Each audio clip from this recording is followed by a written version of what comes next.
संगमनेरमध्ये भूमिगत गटार दुर्घटनेत मृत पावलेले अतुल पवार आणि जावेद पिंजारी यांच्या कुटुंबियांची काँग्रेस पक्षाचे वरिष्ठ नेते बाळासाहेब थोरात यांनी भेट घेऊन सांत्वन केलंय।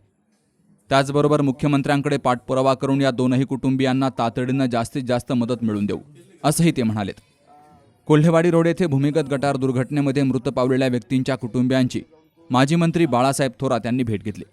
यावेळी माजी आमदार डॉक्टर सुधीर तांबे, युवा काँग्रेसच्या अध्यक्षा डॉक्टर जयश्री थोरात, शहराध्यक्ष सोमेश्वर दिवटे, विश्वासराव मुर्तडक, नितीन अभंग, गणेश मादास, वैष्णव मुर्तडक, किशोर टोकसे यांसह शहरातील विविध पदाधिकारी आणि कार्यकर्त्यांची उपस्थिती होती।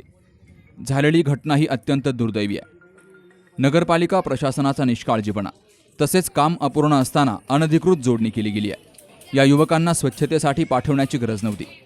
झालेली घटना ही हृदय हेलकावणारी असून अतुलला वाचवण्यासाठी जावेद हा पुढे सरसावला आणि यात त्या दोघांचाही दुर्दैवी मृत्यू झाला।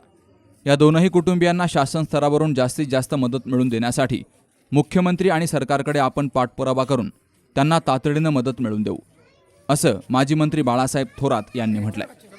तर झालेली घटना अत्यंत वाईट असून यामध्ये नगरपालिका प्रशासनाचा निष्काळजीपणा आहे। काम अपूर्ण असताना ही जोडणी नको होती।